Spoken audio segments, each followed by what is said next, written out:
Hello and welcome to RMU Backstage, our art and entertainment show here at RMU. I'm Nathan Kingston. And I'm Aaron Fryer. And Nate, today we are twinning and winning. We are. And we have a great show for you today, so let's be sure to get right in it. So, first topic to start off here, Groundhog Day. Groundhog Day was just this morning. This morning, yeah. And very sad news here. It's going to be getting chilly because good old Phil. 6 more weeks. I feel like 6 more weeks of winter. He saw his shadow. I feel like he always sees his shadow, though. Like, this feels like it's nothing out of the ordinary. But, you know, it's a pretty, there he is. Yeah, the absolute unit of a groundhog. So, you know, can't really fault him for seeing his own shadow. I mean, I blame the sun, if anything.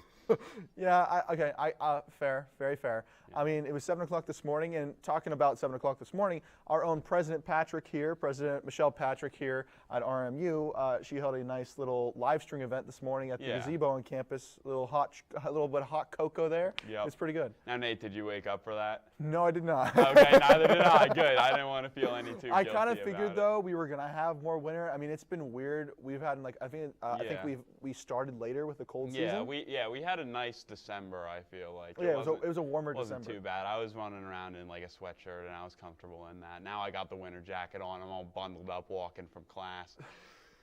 I was bundled up walking here, honestly. Well, get ready to bundle up even more, at least for 6 more weeks. Mm-hmm. Yeah, for sure. And then also in the terms of PR, M&M's actually had a little bit of a stunt. M&M's the candy. Own. Yeah, M&M's the candy. M&M's the characters. M&M's actually released like a statement basically going, hey, the M&M's have become too controversial, and so we're going to replace them with Maya Rudolph. And then they were like... The female comedian Maya Rudolph? Yes, the female comedian Maya Rudolph from like The Good Place and stuff like that. She was also in Grown Ups too. Yeah, yeah. Mm-hmm. But yeah, so they said that she was going to replace them. Turns out they were like, nah, I'm just kidding. So they pulled an IHOP? Yeah, they basically pulled an IHOP, except they didn't fully commit to the actual thing because, you know, IHOP did their IHOP.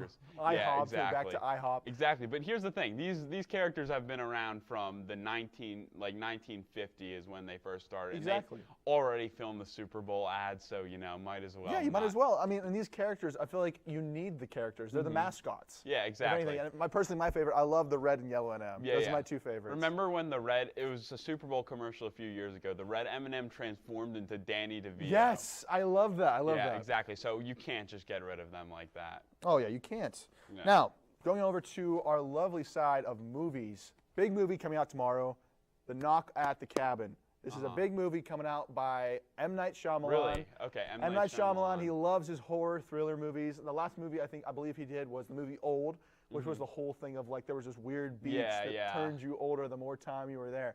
This one, it's about... Is it about a knock at the cabin? Yes, there's a knock at a cabin. Really? Oh, my God. There's a knock at a cabin. And these family, 2 co-parents and their 1 daughter, they go out into this cabin in the woods, and eventually they hear a knock at the cabin. Whoa. This group of people that are, I feel like they're almost like an Illuminati-esque. Led by freaking Dave Bautista. Really? Dave Bautista, Drax the Destroyer himself. Drax the Destroyer. The wrestler. The wrestler. of Glass Onion. Yep, of course. He is, I think, the main leader of this like cultic group, and it says basically one of you has to do something, has to make the ultimate sacrifice to stop the apocalypse from happening. Okay, interesting. Well, M. Night Shyamalan has a kind of mixed track record. Like he did masterpieces like The Sixth Sense, but he also directed the Last Airbender movie. Yes, so, you know, he also did that. It's probably going to be a hit or miss. But I think critics think it's good. It's at like 73% on Rotten Tomatoes right now, and we'll have to see what audiences think. Going on to the next movie, going over to a classic fantasy game, Dungeons and Dragons is getting its own movie. This is going to be coming out at the end of March, so a couple of new trailers have dropped. That's coming up. That's coming up pretty soon, and you know it's going to be here before we know it. By that time, 6 weeks of winter will have already passed. And exactly. Thanks, Phil. Yeah. But it comes out at the end of March, March 31st. It features Chris Pine, Reggae Jean Paul from Bridgerton. You have Michelle Rodriguez from Fast and Furious is in this. Wow. Seems like a pretty star-studded cast for a Dungeons and Dragons I really hope movie. so. I really hope this movie is not a absolute smack in the face or a joke. Yeah, yeah. Because based off the trailers, it seems like the CGI is pretty top tier at least. Yeah. Now, have you seen anything about this? See, that's I've seen the trailers like go into the movies and stuff like that, and it does look pretty good, but it's hard to capture the magic that Dungeons and Dragons is, because it's all about the player experience. Exactly. And having that movie where it's following a set pathway, you have to incorporate that player experience in somehow. Now I wonder if they're just going to go like the game is the whole movie, or if it's going to be like breaking the fourth wall and make it meta, and it's going to transport to like a basement. You just see all these people around a table. Please do not make it another Jumanji movie. That's all I'm asking for. I really hope it doesn't. Anyway, going over to the next movie we have a great Marvel movie coming out, Ant-Man and the Wasp: Quantumania. The third Ant-Man movie is coming out. I am psyched for this. I'm really psyched for this because it's going to be kicking off Phase 5 of Marvel, and I think it's going to be a great movie to start with. Nate, I hate to break it to you, but I kind of have the opposite opinion. I haven't really liked the look of the trailers. The Yellow Brick Road rendition, of course, was amazing. Oh yeah, because you can't go wrong with that. Marvel has always been the king of choosing soundtracks for this movie. But ultimately, I don't have really as much interest. Maybe it's something that I got to go and see for myself. Kang seems kind of cool. Yeah, played by Jonathan Majors as Kang. I think is great casting. And I got nothing against Paul Rudd. I am a big Paul Rudd guy. Huge Paul Rudd guy. Huge Paul Rudd guy. But unfortunately, this one may be a pass for me for the time being. Okay. Now, going over to, I hope it's not full moon, because we got Teen Wolf the movie came out. It came out January 26th on Paramount+. So if you're into that teen wolf, werewolf kind of thing, I think you should definitely check it out. Personally, I'm not really into the whole werewolf, Twilight Zone kind of thing. Yeah, I feel like Twilight kind of turned a lot of people off of that. But, I can't really knock it. I have limited experience with the actual series, but it is a big movie, and I know that Teen Wolf does have a solid fan base behind it. So, it being released to streaming, it could be a lot worse. It could be taking up all those theaters that could be playing Puss in Boots. I know, you're a big Puss in Boots, The Last Wish. Huge Puss in Boots guy. But like I said, it came out here in January, at the end of January, and critics hated it. It gave it I think it was like a 20-some%. Yeah.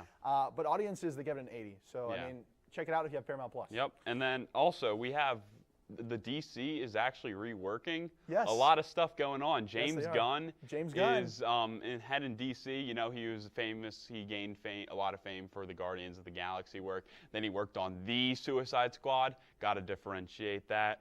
And through that, we were able to they've been reworking DC, and they're starting a new chapter basically called Gods and Monsters. Yes, Gods and Monsters. Yep. He created the whole, there was a giant long video he made for an 8 to 10 year plan of what they want to be the next universe. And like I said, you said it was the Gods and Monsters one. And one thing I do love is that they are actually keeping Matt Reeves' Batman series. There's already a confirmed second Batman movie coming out with Robert that's Pattinson. going to be Elseworlds, but. And there's also the Joker movies are also going to be not touched as well. Yeah.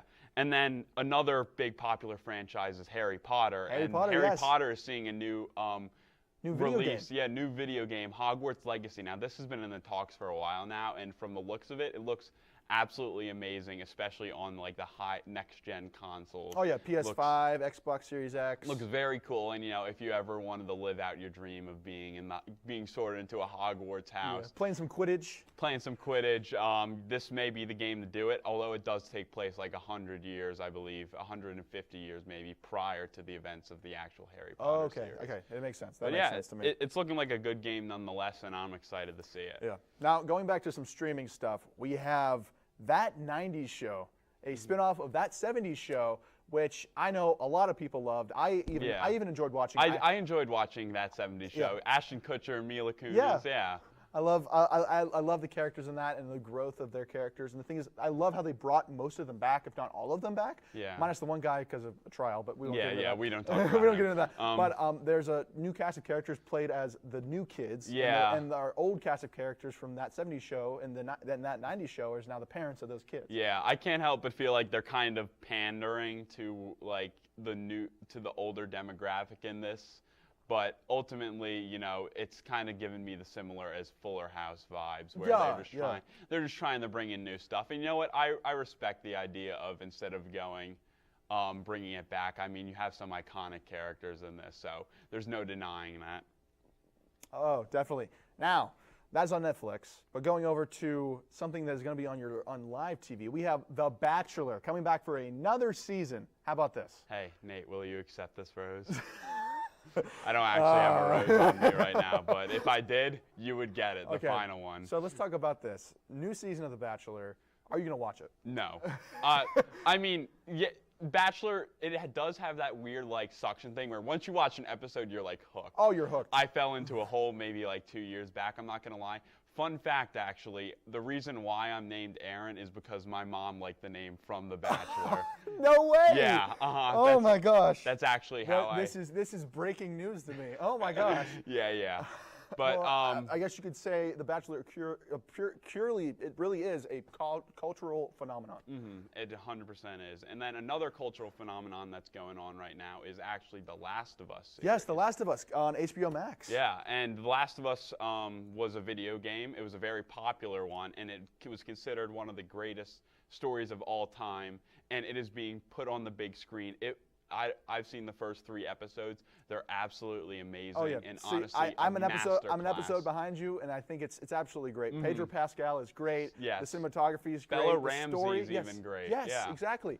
And I just want to keep watching the show. I can't wait to see where it goes further from that. Oh yeah. Now, you're going over to some sadder news. Sadly, the co-creator of Sesame Street had passed away this past week.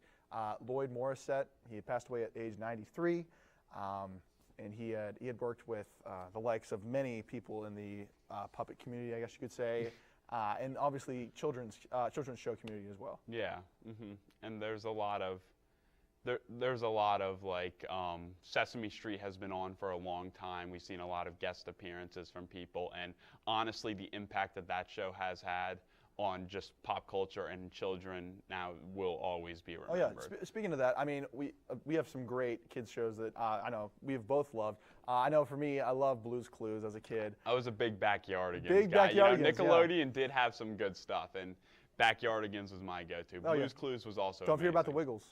Can't forget about the Wiggles. Or Yo Gabba Gabba. Oh yeah, don't forget about that. Yep. Anyway, coming up after the break, we have some great concerts that are coming to town. And later, we get our hot takes, so stay tuned on RMU Backstage. When I first saw Turtle, my heart was full. Now anything but lonely. We had this like deep connection, this heart connection. He just wants to be close to you and part of your life. Every day with Turtle is a perfect day. When I'm holding her, it makes me feel calmer. I think everything he does shows how much he loves us.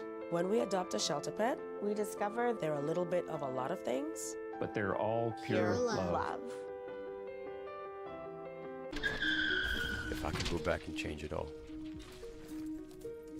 I would. I think I'm gonna miss you the most. I'm sorry. I'm so sorry. I'm so sorry. Or maybe it's just the little moments. If I could go back and change it all, if I could go back, I would. But I can't.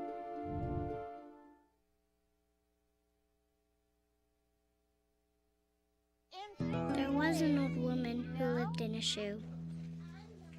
She had so many children, she didn't know what to do.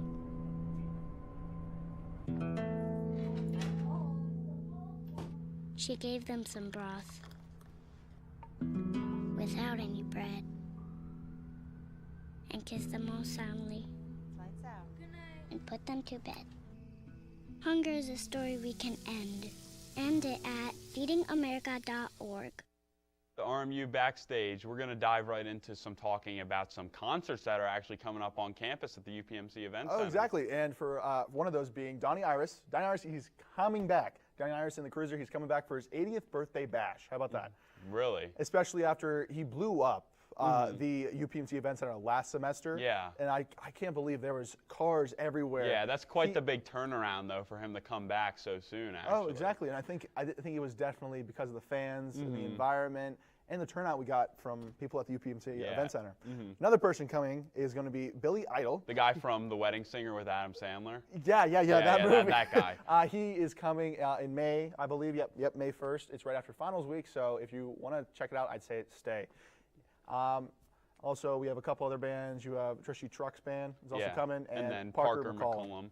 has a summer tour, so it's going to be a lot of interesting shows coming up at the UPMC Event Center. So I'm hoping, you know, we'll get the chance to go to a few of those concerts, right, Nate? Oh, I hope so. Total bro date, right? Yes, yeah, bro date, yeah. Yep, you got a bromance flowing right here. Exactly, yep.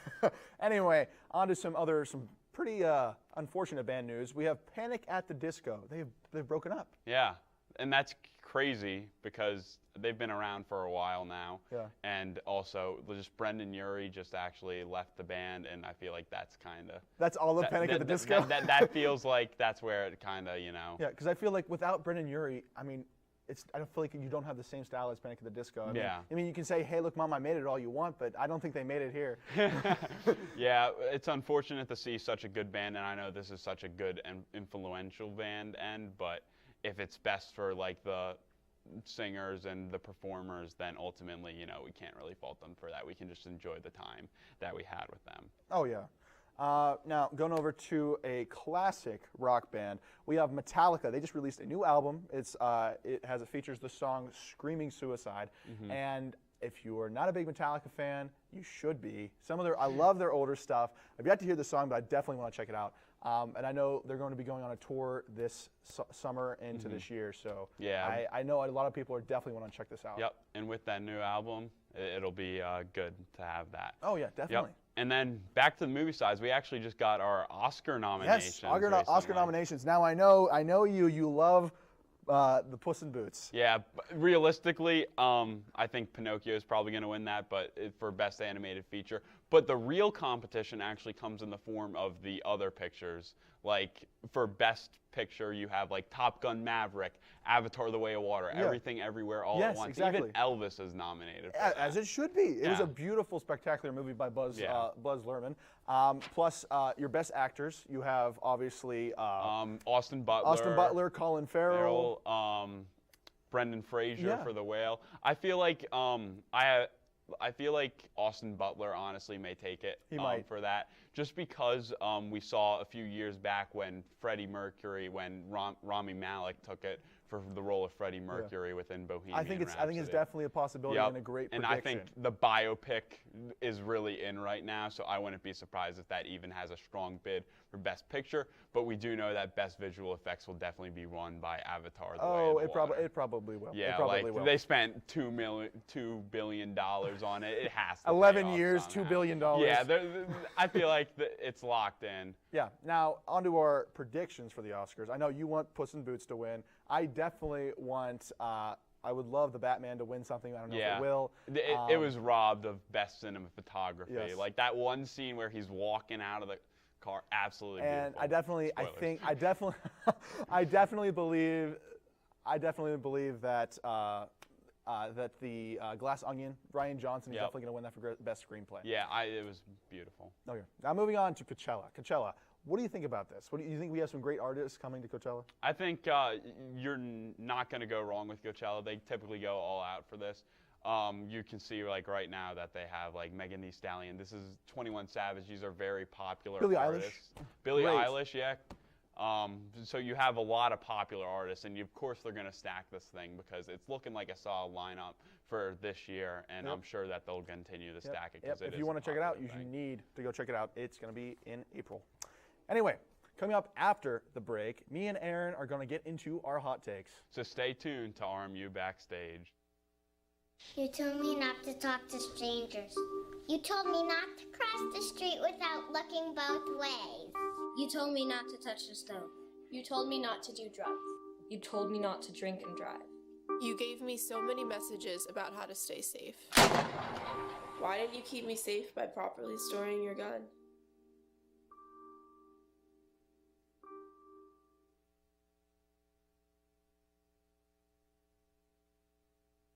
When I was your age, I was just like you, fascinated by stars.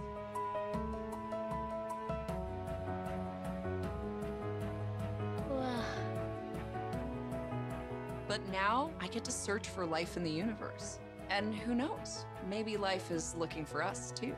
So we're like aliens to them? Yeah. Does anyone want to be a scientist now? I do. Awesome. We need more girls in STEM. Maybe we can find aliens.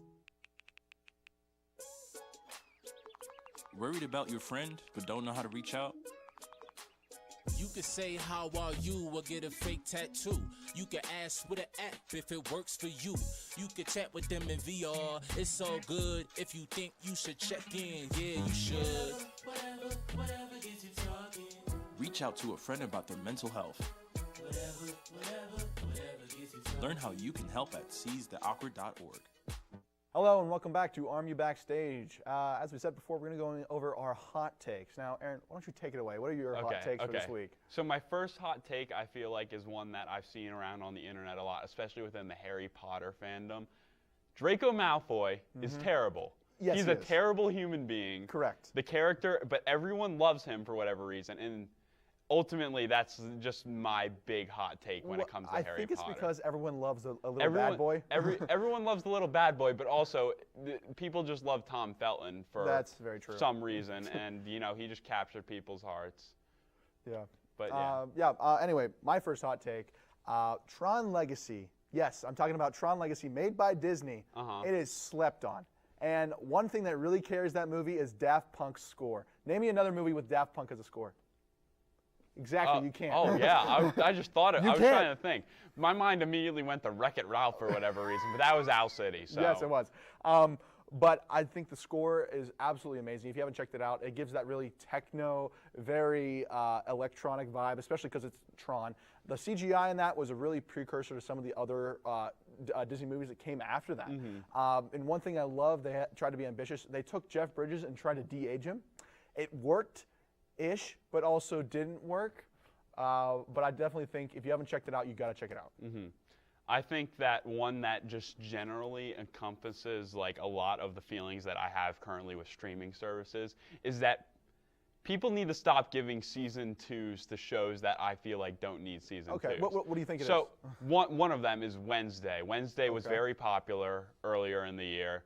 Or like last year, and it became one of the highest shows. However, every knot was tied by the end of the show. They just literally, the last scene, they unraveled the knot for whatever reason. And I think that comes down to some of these shows, when they're making them, they don't know if they're going to get a second season. Or so they just try to make something that's going to be, can be taken as just a one-season thing or a one-off thing. But when you get a second season, you're like, oh, we can do more. Exactly. And I think that's what happened, but I definitely agree with what they did. It was a nice ending. Everything was tied. Yeah, I just think that some shows just unnecessarily get that second season, and that's just an overarching thing throughout the entire industry. Oh, yeah. But yeah. Definitely. Now, I believe you have, don't you have something else? I think we both have a regular hot take to come back to. Of how these Suicide Squad. Yeah, Suicide Squad, not the Suicide Squad.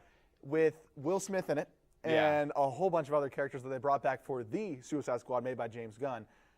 What do you think about this? Because I think we both have the same take. It's not that bad. It's not that bad. I genuinely believe that that Suicide Squad, not the Suicide Squad. I feel like I got to differentiate that every time. It's just Suicide Squad. Yeah, so I'm just going to call the other Suicide Squad James Gunn. Okay, that works. And so Suicide Squad was not that bad. I actually enjoyed it more than Batman versus Superman. Oh, my gosh. By no means, believe me, by no means was it an amazing movie. I don't think it was amazing, but I think it wasn't terrible. There was something there. There was something there. They just didn't properly capture it and bring it to its fullest potential. I don't think Enchantress was the big leading thing. Yeah. A bunch of mindless blob people. Yeah. Yeah. But I definitely think there were some good characters in there. There was the one guy that was able to like manipulate fire. Yeah, El Diablo. Yeah, El Diablo. Yes. He had some heart. They had Killer Croc there, which is huge in DC Comics. They had Deadshot, played by Will Smith. James Gunn's Suicide Squad is infinitely better. Oh, it's infinitely better. But I think it's not that bad. I think it's just better directing, better screenplay, better use of what you have of characters. Yeah. And then another hot take that I have, and this is a really big one. I think Guardians of the Galaxy, like the first one, is actually very overrated. The soundtrack is unparalleled, but I just couldn't get behind the movie. Okay, I can get with that. I feel like he got overplayed, over-sponsored, over-PR'd. But like I said, I know a lot of people love it. A lot of people are big Guardians fans, but I do think it is a little overrated. Yeah, for sure. Okay, when we get back, we're going to have a poetry corner. Yep. We'll see you after the break.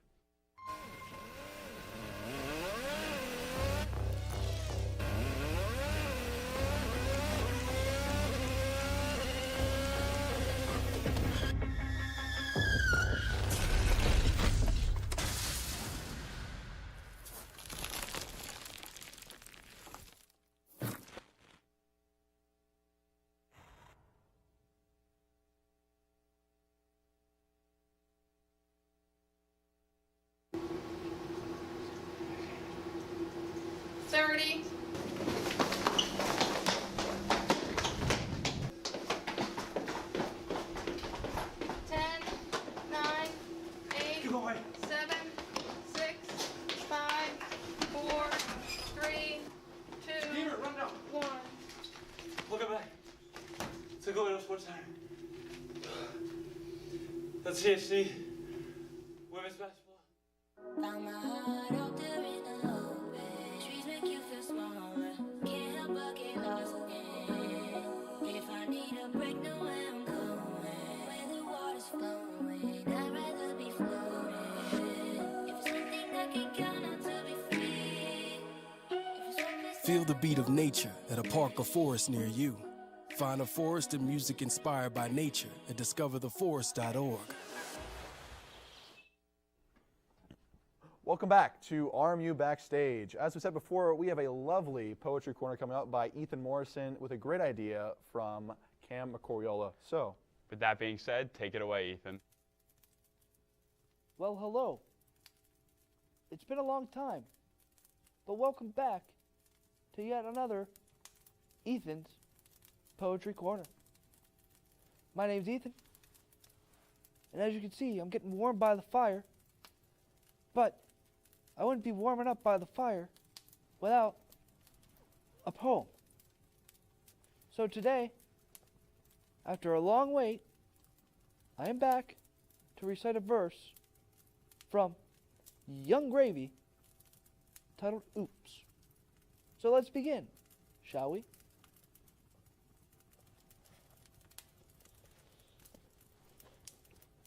A.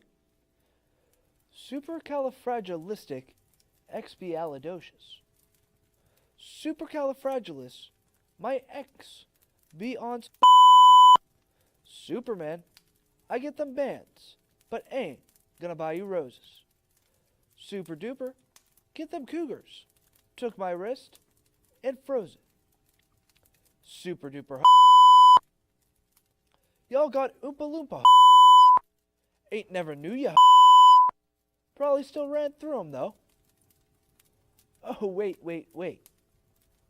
I do know you're You talking about Tracy?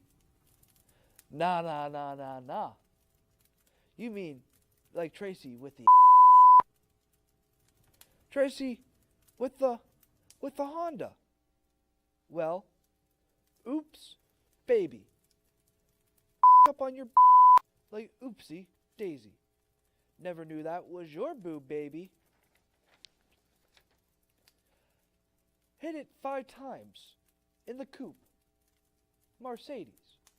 Whoopsie daisy. Yeah. Oops, baby. Gravy hit my